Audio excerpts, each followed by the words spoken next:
Happy Thursday, good people. This is a different episode than normal for the Bigger Than Food podcast. I am your host, Apollo Woods. I'm the founding executive director of the Bigger Than Food Foundation. And today I want to talk about something a little different.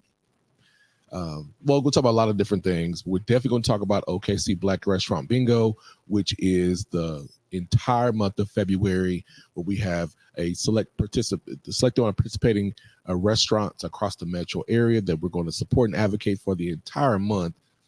But yesterday was my 5-year entrepreneurship anniversary.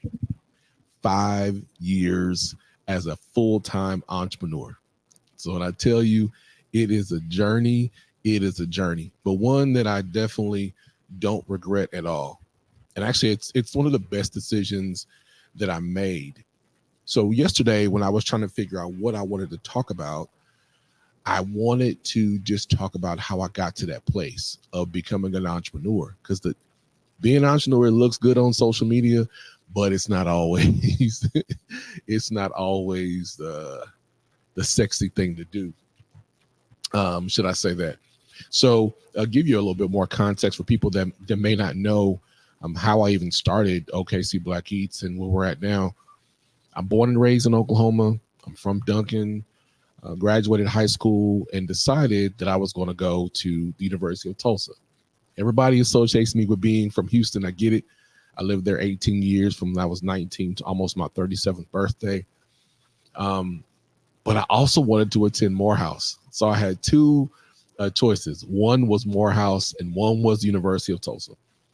I chose TU because my brother, the best man in my wedding, Evan Taylor, God rest his soul, and make a chapter. And he was attending the University of Tulsa. Now, Evan was like the guy I looked up to when I was growing up.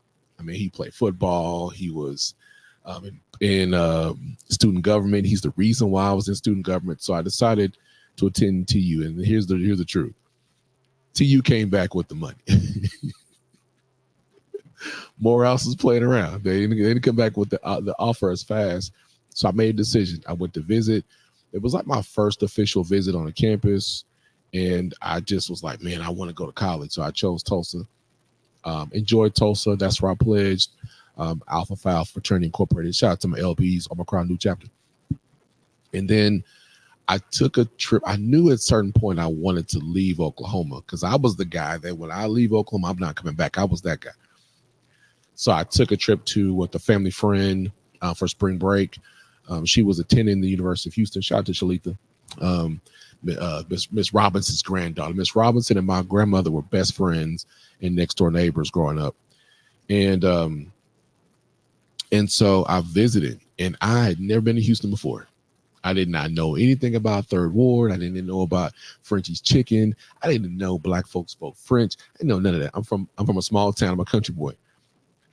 And I got there and I was like, man, this is amazing. And the second or third day I was on the yard, because when I got there, they were still in class, but I was on spring break.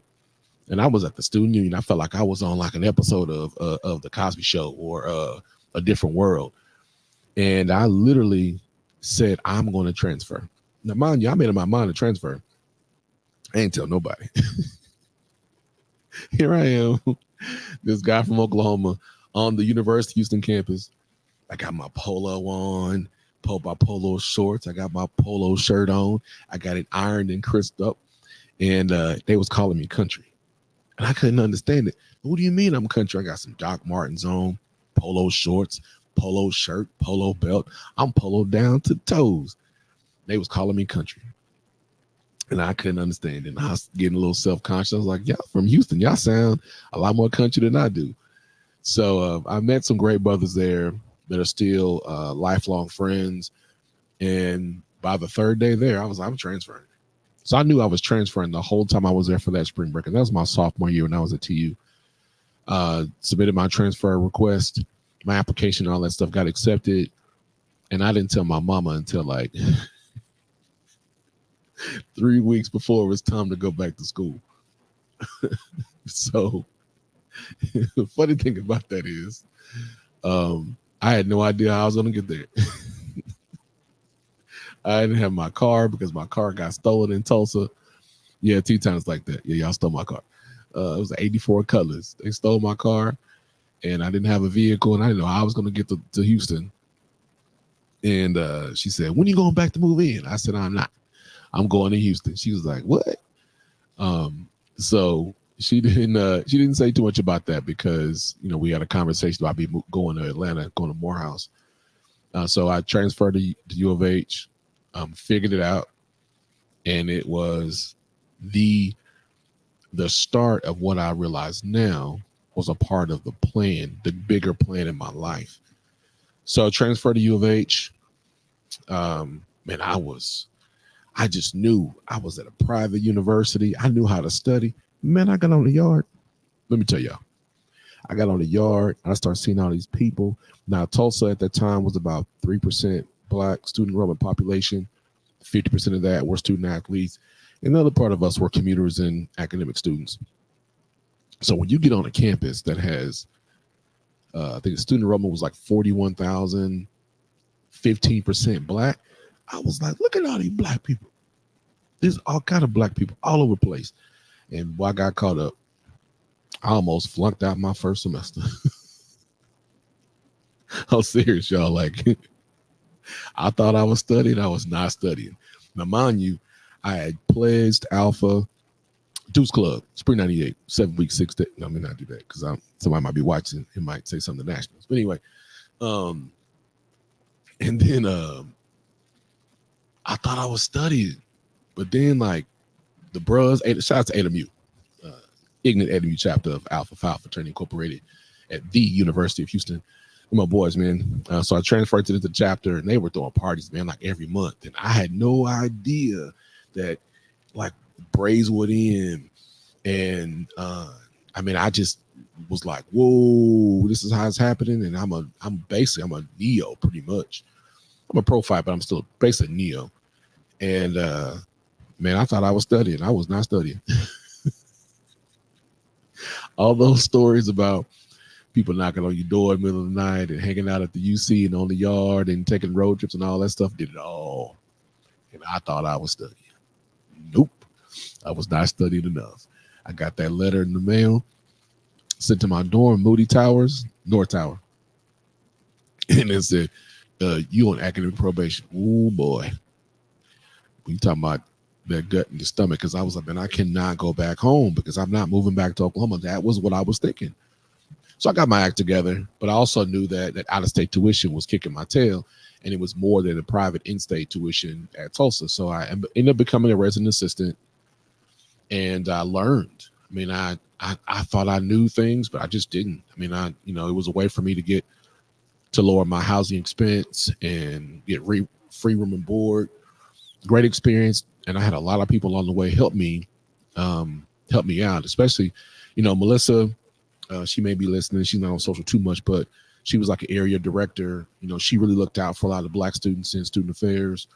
Met a lot of people, and then a lot of great opportunities come from that. Being a student leader on campus, and I learned how to balance. Now I graduated. Now, funny story about that. When I thought I was graduating, only 2 more years at U of H. I applied for graduation. I got that letter back that said, you're not eligible. And I was like, how am I not eligible? I came in with 55 credit hours. I needed this much to graduate. That's what the advisor told me. It's like, nah, we can't find your transcript. What?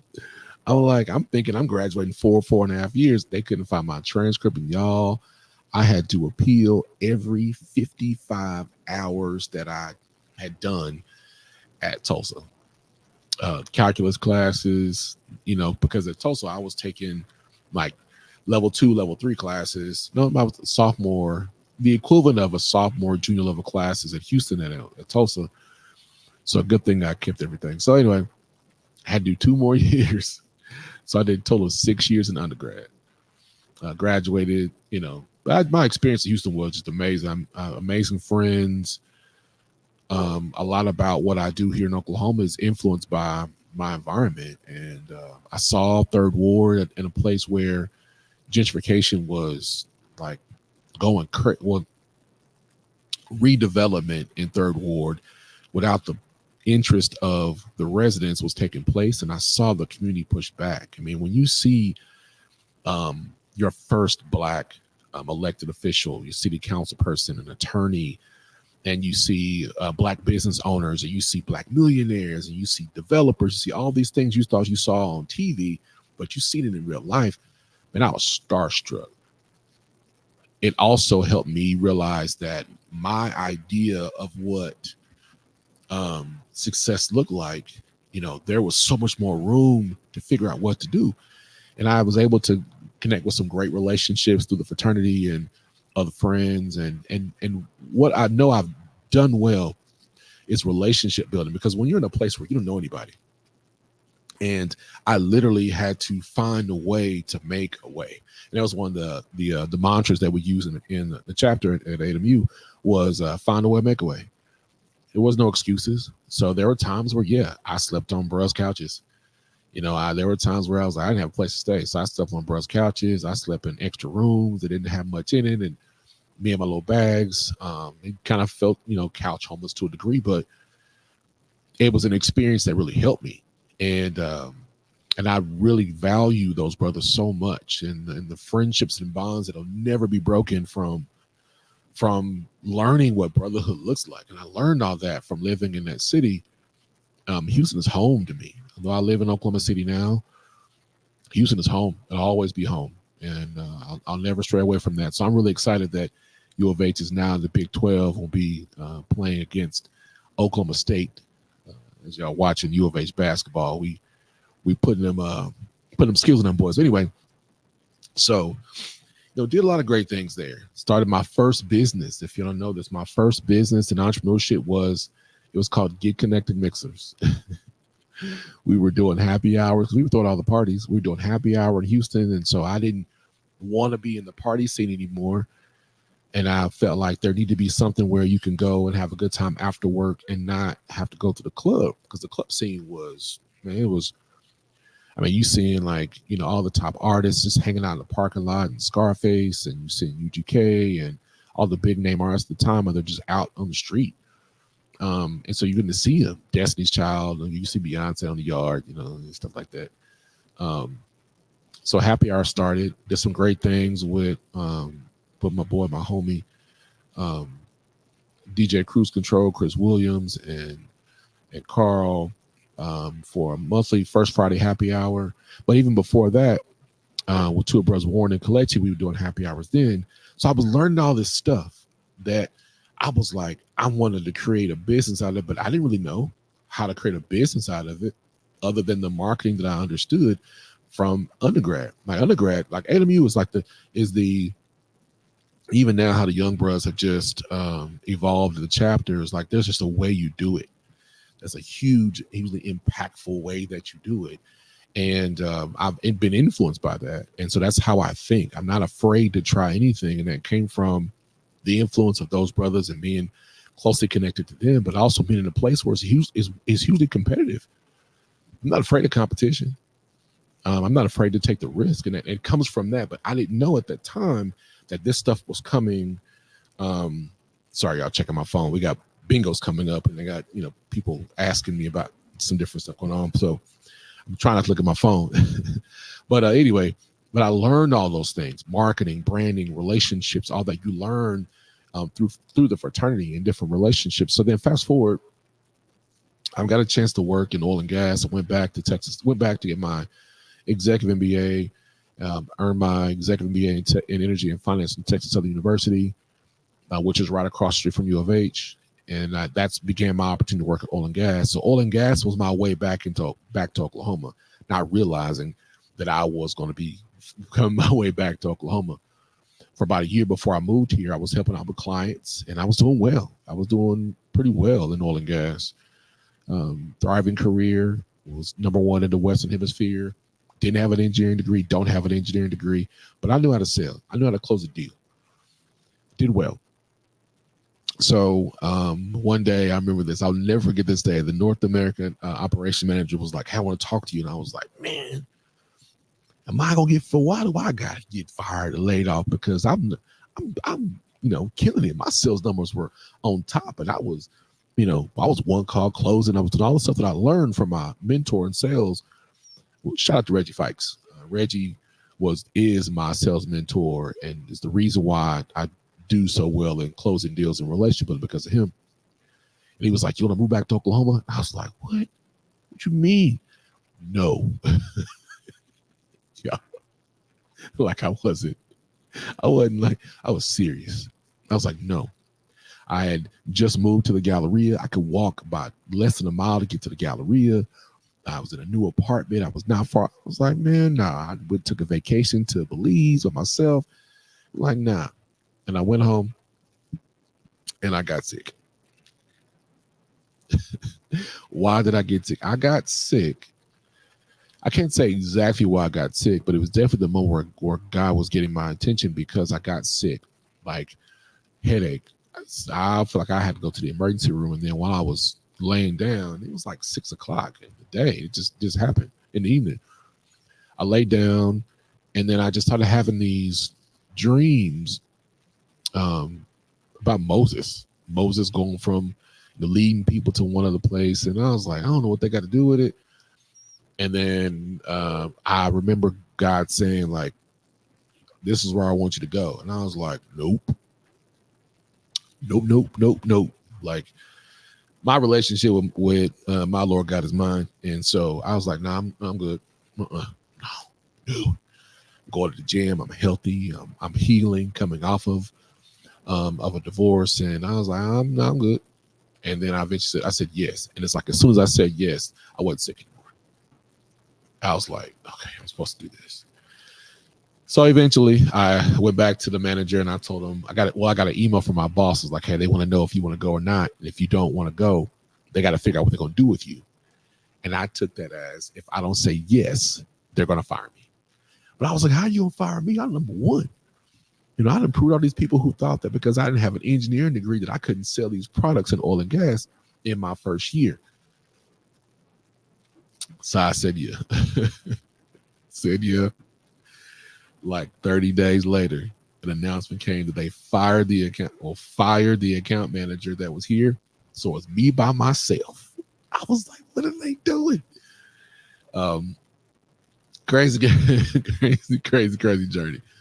So anyway, fast forward. It could be a longer story, but made the decision, came home. I was glad to be closer because I'd spent so much time away. I'll be closer to family, get to see my family more. And I was like 3 years, but 3 years is now 8 years being in Oklahoma. So January is a big month for me. So Black Eats came along because, to be perfectly honest, I was missing Houston like a mug, man. I missed my friends. I missed the environment. I missed the social aspect. I missed the connection. I literally left Houston and I lost all of my connections and I had to start over in a new place. And I was sad. I was depressed. I was watching my friends celebrate each other. I didn't have friends here at that time. And so I wanted to find Black-owned businesses, and that's how I started. I eventually found a few. Now, along the way, there's some stuff happened along the way. I'm not going to get into too much because I keep receipts on everything. I got folders on my Facebook and of things that people said and screenshots and mindsets of where I was. And I wanted to find Black-owned businesses. And when I realized that we didn't have a Black-owned business directory, but that wasn't the root of the issue. The root of the issue, the reason we don't see these curated lists or support services for Black-owned and minority-owned business in the state of Oklahoma, because it goes back to Senate Bill 1. Here comes the history lesson, y'all. I wish I had some water. Here comes the history lesson. The history lesson is Senate Bill 1 was the first Senate bill, which was a Jim Crow law. And that law was repealed. That law was repealed in, I believe, 1954. So if you imagine upon statehood, or after statehood, the first Senate law was Jim Crow, where people were leaving the South and other places to come to Oklahoma to get away from Jim Crow South. They walked right into it. So this is my opinion, my perspective. The reason we don't see that is because in 1954, when that was repealed by the Supreme Court, you still have the mindset of the value of Black and minority and indigenous people present. In 1954, my mom wasn't born yet, but 2 years later she would be. So in 1954, so you're talking about, what is that, 69 years ago. So somebody 69 years old when that was repealed by the Supreme Court. Think about it. Somebody's aunt, somebody's, yeah, hopefully it's your grandma. That's 69. Might be for somebody. But 69 years ago, they were literally living in a segregated Oklahoma. Before that. Then after that, you have urban renewal. There's all these things that are happening. So that, to me, from my perspective, we're still experiencing the impact of those type of policies and law, which is why it's very important that you are intentionally aware of how you vote. If we want things to change, we have to look at the voting process. We have to look at who we're voting and how we're voting and keep them accountable.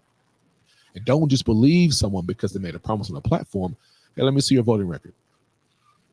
And if they don't do what you like, then you have the ability as the people to vote them out. But we ain't gonna go deep into that. But I think that's part of, I felt like, was my story here, because I witnessed that in Houston and being a part of Alpha Phi fraternity. I mean, we coined the phrase of voteless people as the homeless people. So this is all in my head. So all this stuff is in my head, and this from a place of personal privilege. I was thinking faster than my environment was ready for, and it created a lot of conflict.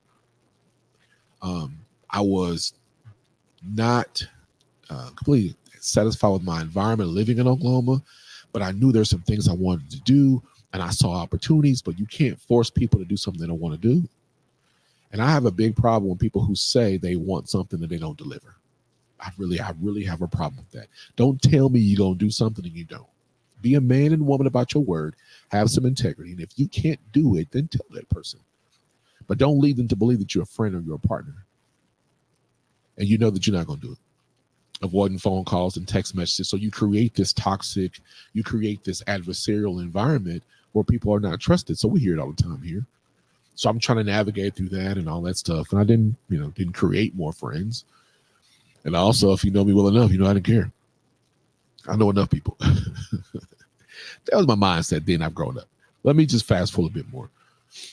So when I started Black Eats because I wanted to find Black-owned restaurants, and I wanted to do brunches in restaurants because I needed to find people. I needed to find folks to connect with because all of my friends were in Houston. So I was going through some some older videos that I was looking at. I found the recap of, I used to do season 1, season 2 recaps in the beginning, and I found the recap of one of the, and I'm gonna show it to you, and I want y'all to see it. And this is what we did in the beginning. This is what it looked like in the beginning. So hold on one second.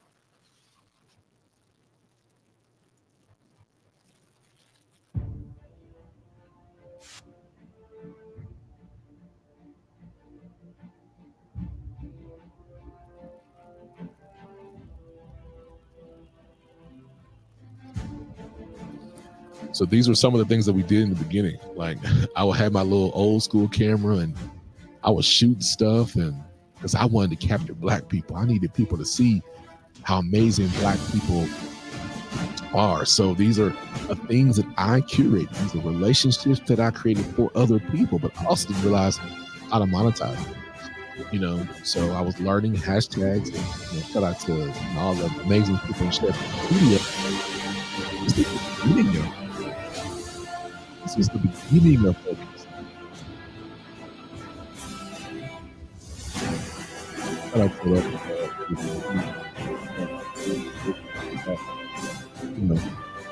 So for me, when I'm seeing all this stuff, I'm like, these are the people.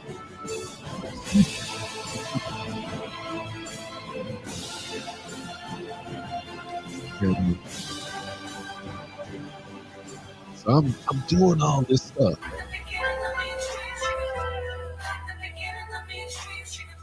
Shout out to Leo's. I'm prolific, so gifted. I'm the type that's gon' go get it. No kidding. Breaking down a swish in front of your building. Sitting on the steps feeling no feelings. Last night it was a cold killing. You gotta keep the devil in his hole. But you know how it goes.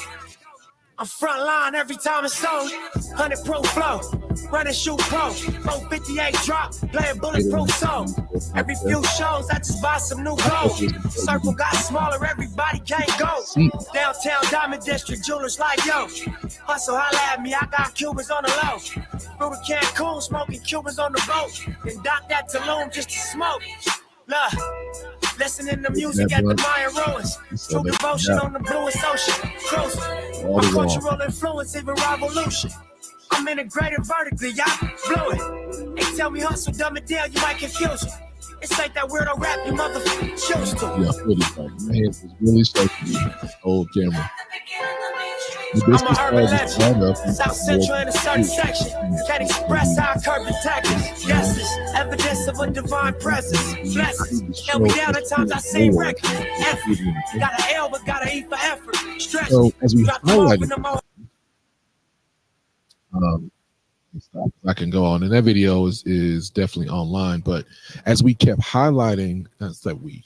When I say we, I'm talking about the brand.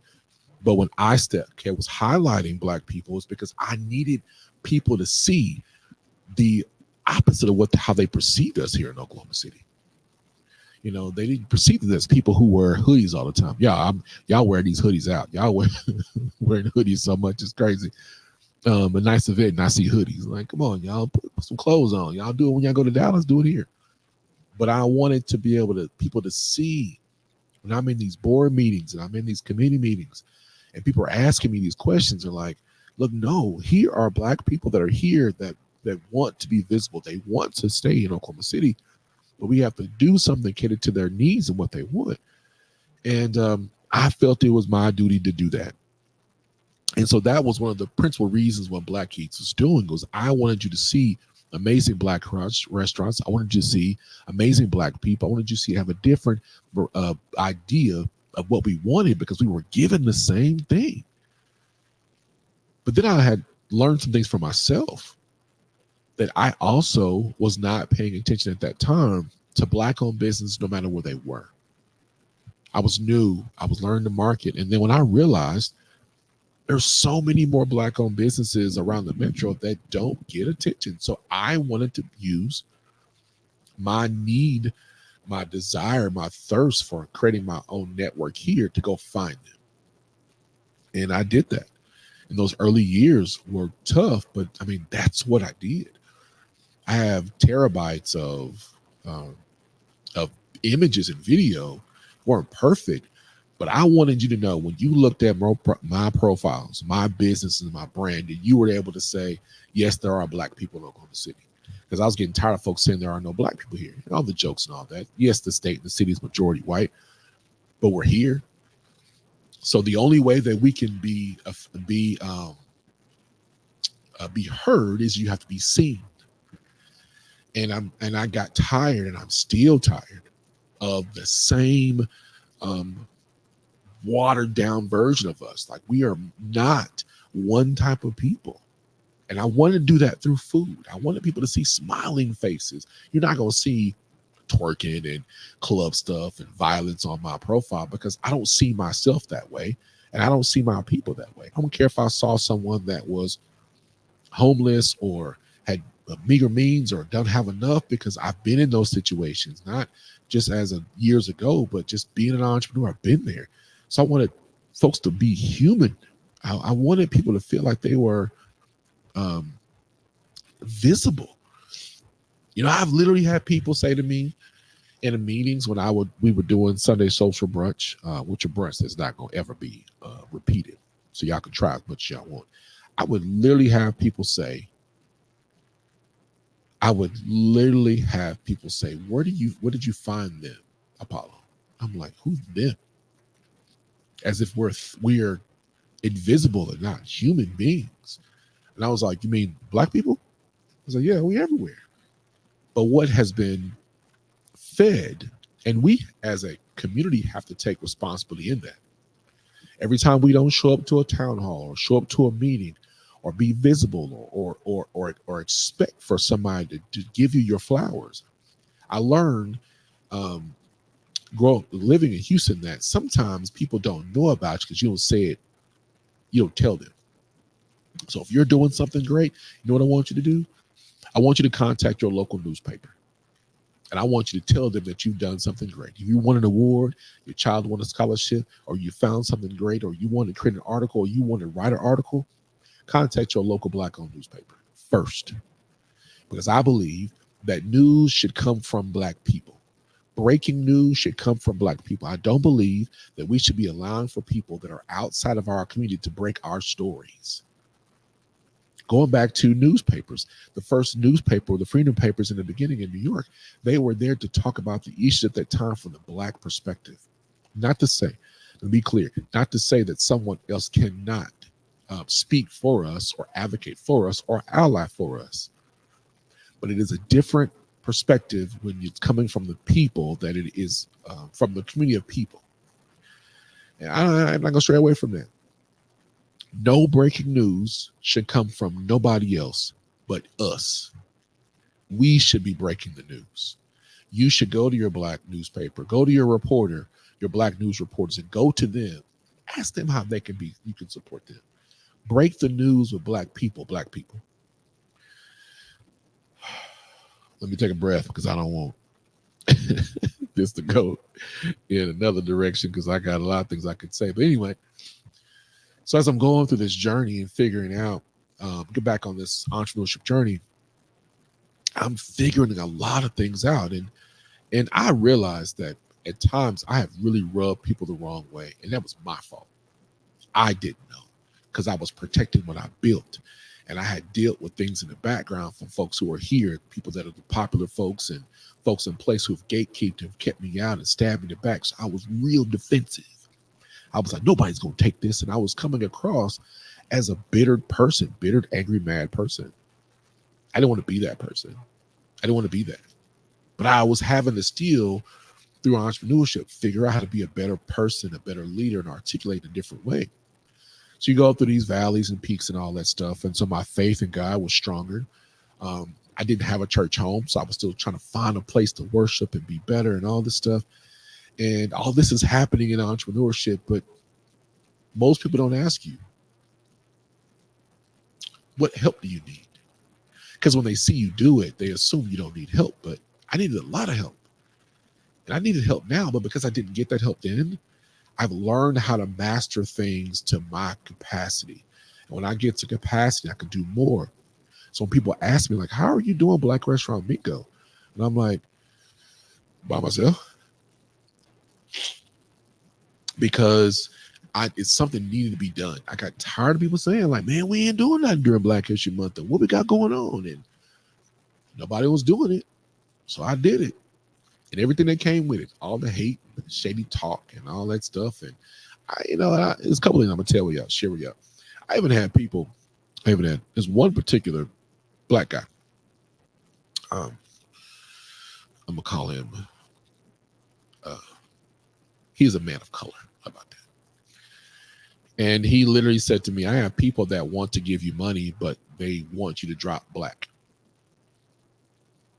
What? They want you to stop saying Black. I'm like, how is it that you as a man of color, I ain't calling Black, yup, read between the lines, that you're telling me that I need to stop saying Black? I wasn't gonna do it. And even now, I mean, even now, it's getting better now. I think my support for what we're doing is getting better.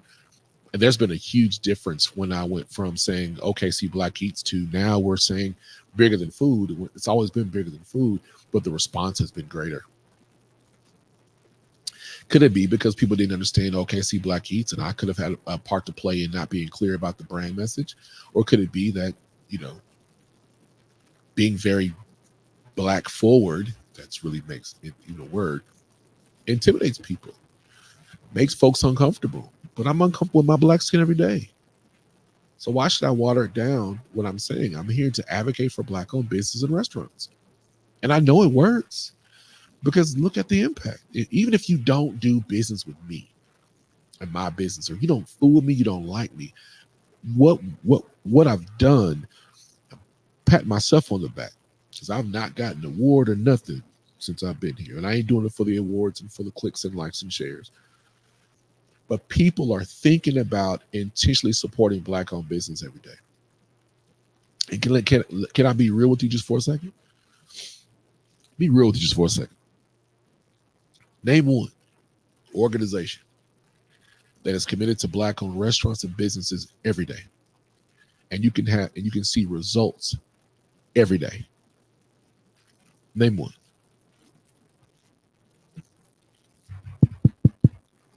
I just want to make sure this mic is on. You can't, other than me. That could be arrogant, cocky, or whatever the case may be is. But if somebody doesn't do it, then who will? I learned something from some colleagues that said that if you're expecting for help to come, help ain't coming. Help is not coming. So what hard things are you expected to do? Because if you do it, it helps somebody else.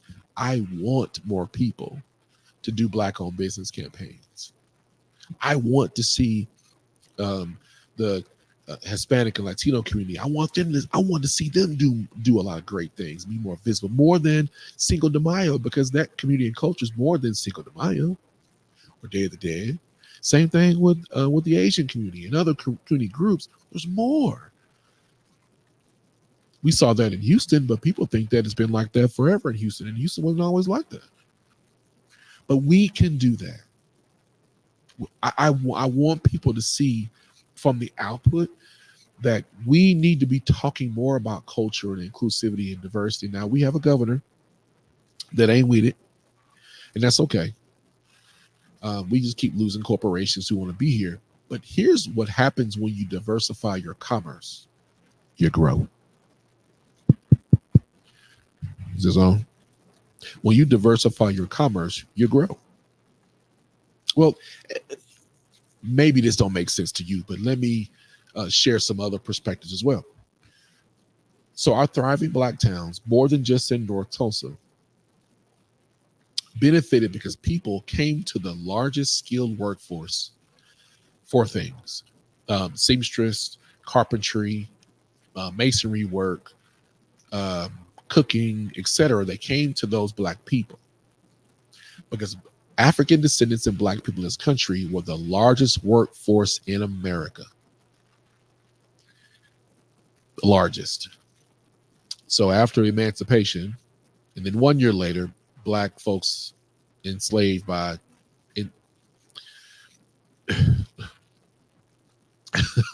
I'm trying to say these things the right way. I do better.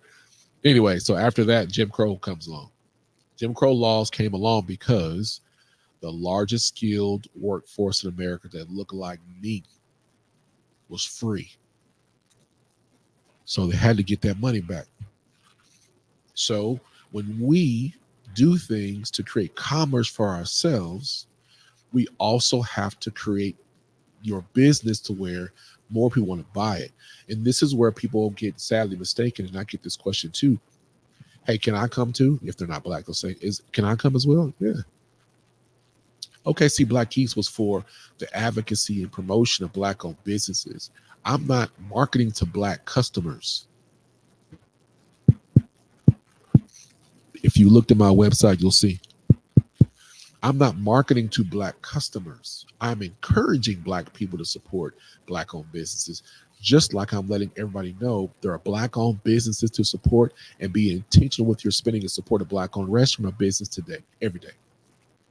Nowhere do you see me talking about this is only for Black customers.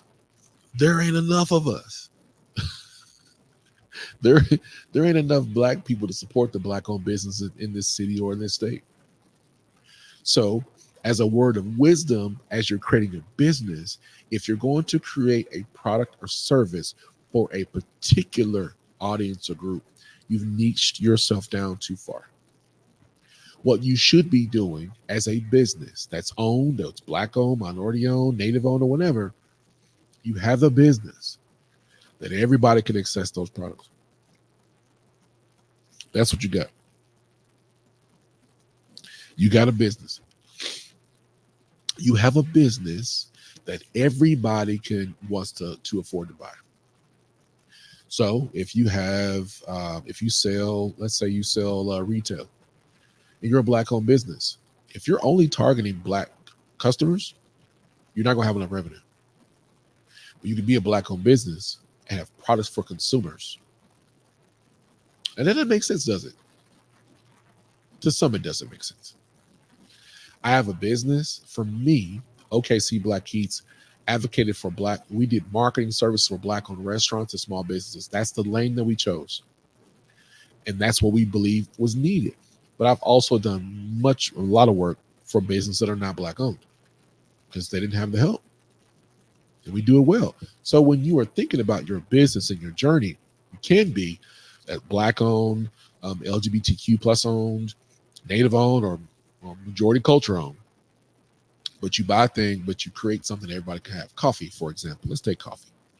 Even with coffee, you don't just at the coffee shops don't just say, "Hey, we want black coffee drinkers." They don't build your model on that. You build your model based on who likes coffee, who needs Wi-Fi. So you do all that. So all right. So I'm rambling at this point now. And so along that part in my journey, I started to realize what I needed, and it's not been perfect. And at this stage, I've realized that I need to have more controls in place to control my brand because everyone is not honest. We said it again. Everyone is not honest. Even good people are not honest and will lack some integrity. So as your business, have controls in place, contracts, how you do business, deciding who you want the business with, because every business relationship isn't worth it. Every business relationship is not worth it. But it can be if you have proper controls in place. So let me talk a little bit about Black Restaurant Bingo. Black Restaurant Bingo came about, and I'm looking for a video, and I want to show y'all a little bit of something on YouTube. So Black Restaurant Bingo came about because it really was birthed out of Black Restaurant Weeks that we started in 2019. But and the bingo was a part of the activity to get people to go. But I realized that Black Restaurant Weeks is something we'll probably do maybe again, but the bingo card was really the thing. And so we used that bingo card to get people to know and explore and support Black-owned restaurants and businesses, and it worked. We're getting hundreds of downloads, and people were spending money in restaurants, and we saw the uptick in financial support for those businesses, and our campaigns collectively are over $1.6 million in direct spending to the community. And that why that number is important and why we track it, because I need Black-owned businesses to know that you do have a positive impact in the community. You do that and do that well. So I'm going to show you this video that we did with Channel 5.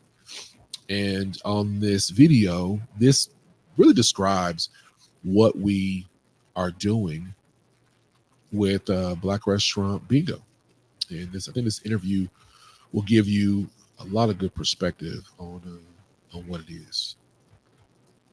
And businesses here in OKC. Happening right now, the OKC Black Restaurant Bingo is ongoing, and here with us to learn more about it is Shout out to the Hive in Edmond, one of the CEO. We also have a business owner here with us, Glenn Whitaker, owner of Nacho Cheesecake, my favorite cheesecake in town. I cannot stop looking at these. We'll get to that in a second. Just good morning, guys. Thanks for being here. Good morning. Happy to have you here. This is really exciting and just really fun. So before we get to all the fun stuff and getting people out, kind of give us just a brief history on OKC Black Eats. Yeah. And so we're a marketing consulting firm, and it all starts out with just making sure that we bring visibility to Black-owned businesses in the metro area. So we create campaigns, fun campaigns to support them and bring visibility and drive direct spending to those participating businesses in any campaign that we have. But beyond campaigns, we just want people to know that there are amazing Black-owned restaurants and chefs and food trucks to support in the metro area. Absolutely. So let's talk about the bingo now and how it all works, what people need to know. The bingo is easy. You go to OKCBlackEats.com. It's a free bingo bingo card.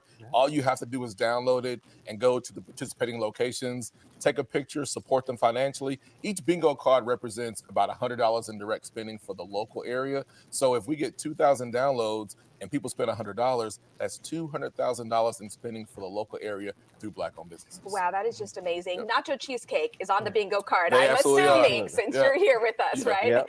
Talk about the importance of having things like this and campaigns like this and getting people out to support businesses. Well, campaigns like this bring that much needed awareness because I'm tucked away in Bethany, and a lot of people don't venture out that far in the city. So when we do campaigns like this, it really brings that attention to my business, which is much needed, because we're in the age of social media. So once people see that, I've had quite a few people say, I seen you guys on the bingo card. I'm dying to try it. And I got to. So that's the premise of bingo. So if you're listening to some of the things that were mentioned in bingo, it is about everything that you're going to hear me do. It looks like it's for entertainment or social. It is to get people to start to think about, how do I support a local business? How do I support a local Black-owned business and be intentional with that dollar? And as Glenn mentioned, and Glenn has some amazing cheesecakes out in Nacho Cheesecake, and you got to order early. I mean, he is growing in demand in a business that's been around for a few years. But they're out in Bethany. It's not far. I mean, the commute in Oklahoma City is like 21 minutes. It's not far to get anywhere. But where are we seeing more of those campaigns that tell people how to find our local business? It's not just a Black-owned business issue. It's a small business issue, period. So we need more agencies and commerce organizations and nonprofits and you as individuals to start talking more about how we support them. So if you listen to what Glenn was saying, what he's repeating is that this type of campaign with Black Restaurant Bingo lets people know where they are and how to go support them. And here's the cool thing about this year. I gotta brag a little bit about this relationship because, well, let me first start off with Allied Arts. Allied Arts is the organization. It's a nonprofit organization that my phone is blowing up, y'all. It's a nonprofit organization, and they support the arts and education. Then they are one of our partners too. So I wish I had one of the cards with me. So with Allied Arts, if you have your OKC City card, and with the OKC City card, it's going to make the bingo card more of an incentive. If you show the OKC City card, you get a discount and promotions with every participating Black-owned restaurant that's participating. So let's say you go to one of them and they offer 20% off, or they offer you a free appetizer, free beverage. If you show that card, OKC City card, then you'll be able to get the benefit of a discount. Not only are there great prices at all the participating locations, show your city card, and you can use that card throughout the month for bingo. So it's like you get like a power boost and benefit for having your OKC City card. And those same restaurants that are participating were also a part of the OKC City Card program, getting a lot more awareness about what they do. So with bingo, it's going to be simple. The card comes out January 28th. January 28th, go to our website, okcblackeats.com /restaurant bingo. Go to the events tab. You're just going to download the bingo card, and it's free. It's a free download. And our goal is, in working with Allied Arts and our presenting sponsor, Oklahoma City Thunder, which has been a fantastic relationship and a brand partner for us, our goal is to get 10,000 downloads. 10,000 downloads, y'all. That's not a lot. But if every one of those 10,000 downloads, if every person who downloads the card, I encourage you to download the bingo card and spend $100. That is $1 million injected into our local economy just by spending $100 for the month. That's it. That's one way. The other way is, and this is from our presenting sponsor, Oklahoma City Thunder. Now they are, look, y'all, the Thunder basketball team. They are balling. I believe they're tied for first in the Western Conference Division. So we have a very promising team for a championship. And so if you download the bingo card and just go to one and follow the rules. Go support a restaurant on that list, the first one, and you show proof to us through email. You get 2 tickets to the Thunder game. They are donating 1,000 tickets. They're giving each person who visits and supports a participating restaurant on the bingo card 2 tickets to a home game in March. That's 2,000 tickets that they're giving to support Black-owned restaurants. And it's amazing to have partners like that, because we need those brand partners to align with us to increase our awareness of not just our brand, but our businesses. And at the same time, we're talking about why it's important, why it is absolutely important for us to think about how we support our Black-owned business intentionally. So the more we support, the more businesses are created, the more promises given, because we have entrepreneurs and small businesses who realize that, hey, if I open a business in Oklahoma, then I'm going to get support, but I got to do the work.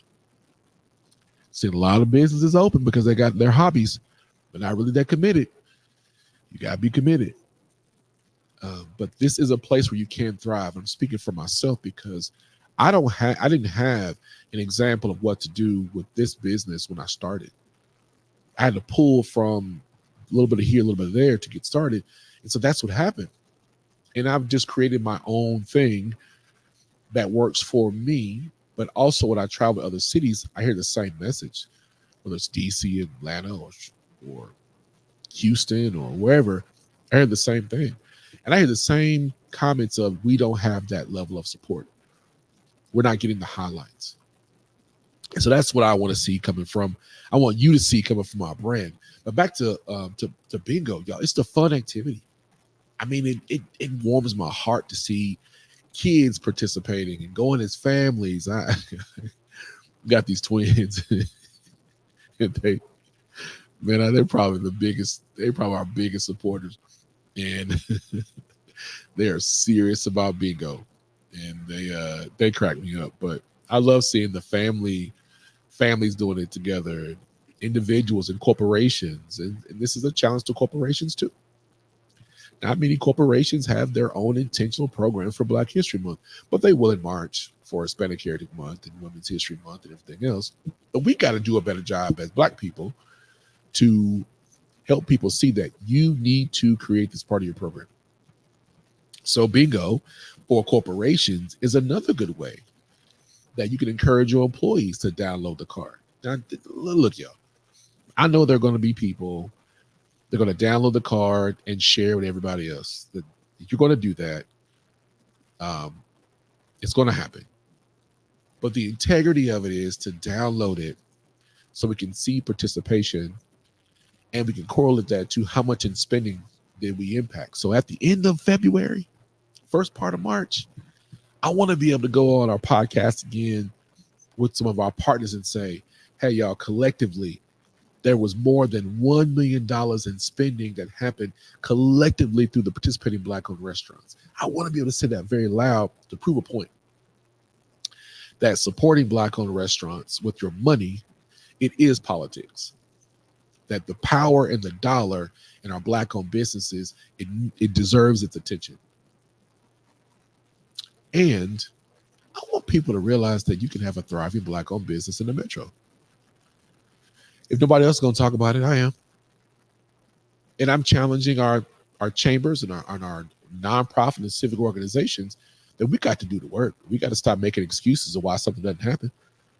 If you want it to happen, you got to do it. And bingo is going to show all the positive and fun nature. And when I'm looking at a chef or owner, and they got that smile on their face, like, man, it was a good day, and thank you for that. And they feel good, they feel valued. Man, that's a feeling that you can't describe, man. It is a beautiful, beautiful feeling. So in this journey in entrepreneurship, I just want to close out with a couple things. I'm gonna let you have your day back, because I started later on the podcast, but I just want to share a couple of things, and I'll be as transparent and vulnerable as I can in this moment. That just from what I've learned, purpose looks different for everybody. and you know your thing. And what's scary about pursuing your purpose in life is the possibility that you might feel like you're doing it by yourself. There's nobody else who understands. No one, there's no support. You're isolated. But I've learned in that pursuing this is that there are things that I needed to learn about me, to be a better leader, to have a better business and brand. I needed that.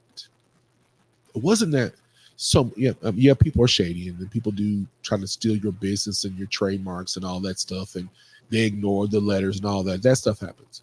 That's just a part of business. That's the nature of the game. But if you look at those challenges as, is this an opportunity for me to grow and be better?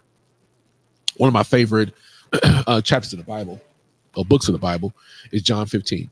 In John 15, there's the parable of the vine, the branch of the vine. And in the John 15, it says that the purpose of pruning is to make you better, is to grow you, not to harm you, but to grow you. Those areas that need to be pruned are going to grow. Those areas that need to be discarded will be removed and thrown in the trash. They're not good for you. It's like a gardening.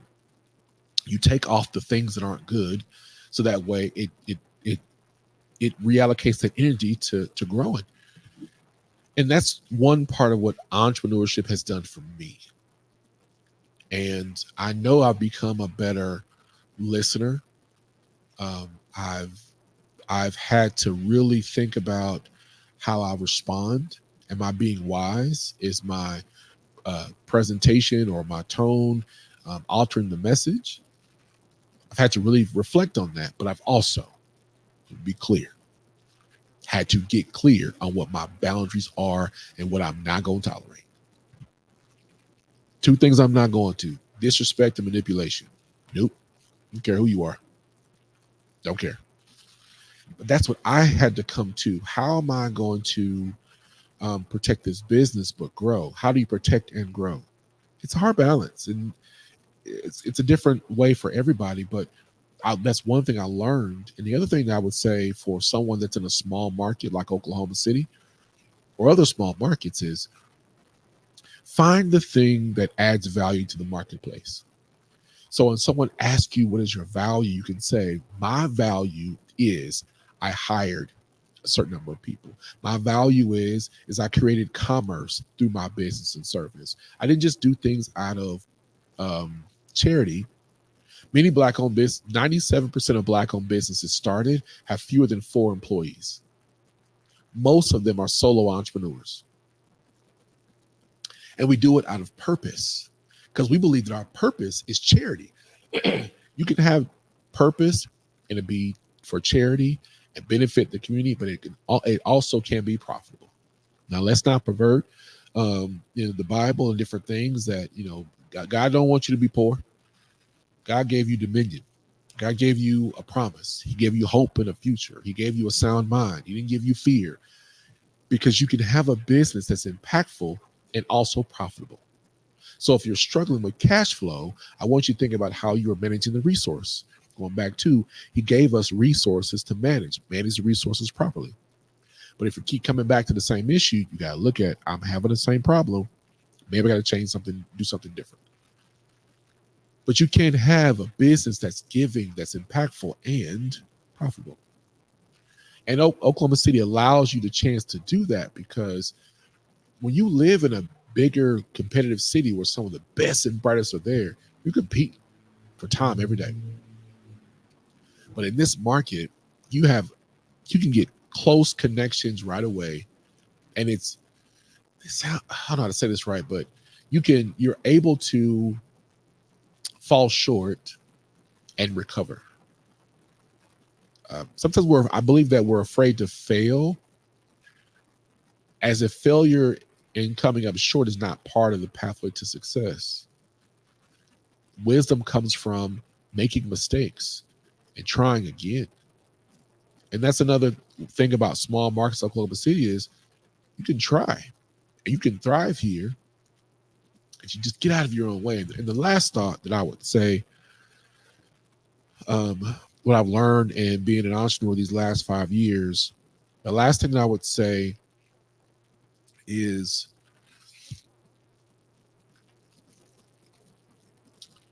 the way you become a better entrepreneur is being committed to investing in yourself. Be committed to investing in what you need to be better, irregardless of what somebody else thinks about your way to be better. We all not friends. We have great friends. We all have great friends. And some of us have great friends. Maybe some not. I don't know what your situation is. But doing what's best for you to grow is best for you. And those along the pathway will be there. Folks will fall off, family included. It's your process and way to be better. So invest in things, in time, in relationships that help you grow. And that will require you to discard things that you've learned. Unlearning can help you grow and propel too. That's difficult. You can pray, but you also might need to go to therapy. You can do both. You also might need to get more physically active. You also might need to change your nutrition. Nutrition, that's what you feed with food, but what you're feeding in your mind. Are you reading more? I mean, what type of news or media are you listening to? All those things influence your subconscious that comes out in your conscious behavior. So this journey, as I close this out, y'all, and I never thought I would be doing podcasting at all. I never thought I would. And this has been part of the blessing in the journey is being able to have the control for myself. I don't have to wait on the news or a newspaper or a radio station. You know, there's a radio station I'll never be on. That's nothing.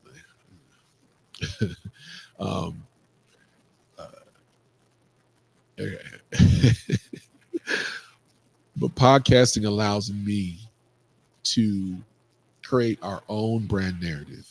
It also allows me to have the opportunity to talk to my friends and encourage them, come and talk about you. There's so much talent in Oklahoma City. So much talent.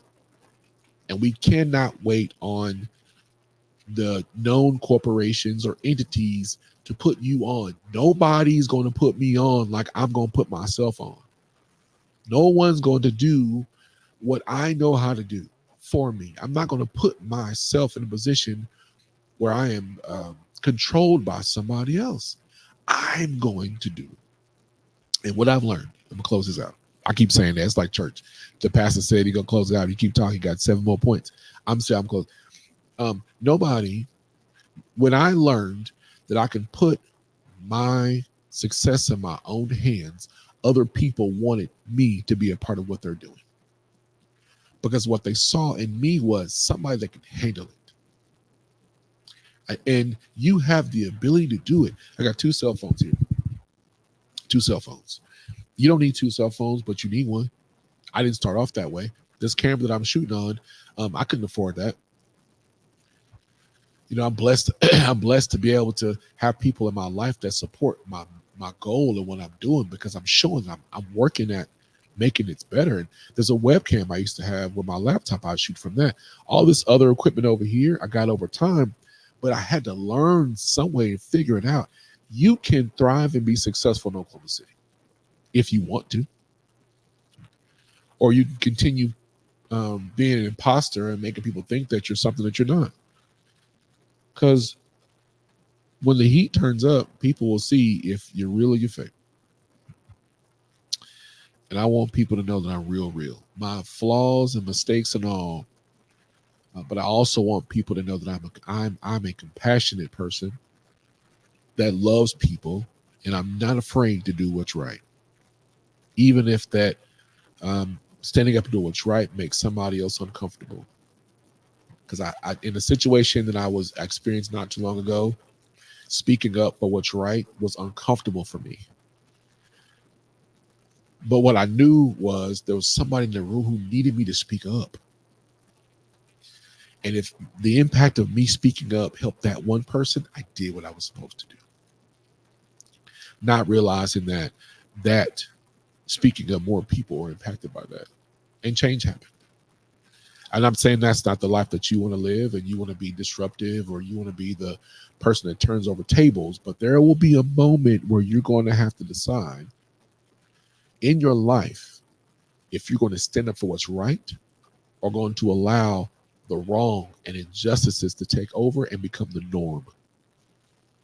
How people are treated in this city and this state, at times, is become a disgusting normal. And if we are the Oklahoma standard, then we have to speak up for things that are wrong. How people are treated, the unfair injustice, and stop condoning ignorance. Okay, so all right, so the doors of the church are now open. The doors of the church are now open. I'm gonna let y'all go because I could keep going, and I just really enjoy having this space to be able to talk to you and share with the amazing people that we have in Oklahoma and outside of our state as we continue to do that.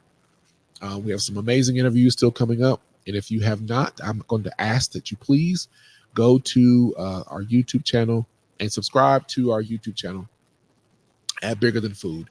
The brand is now, it's gradually. The brand is swiftly moving to Bigger Than Food. OKC Black Eats, y'all, is not going anywhere. It is not. The brand is never going to die. You'll always see it.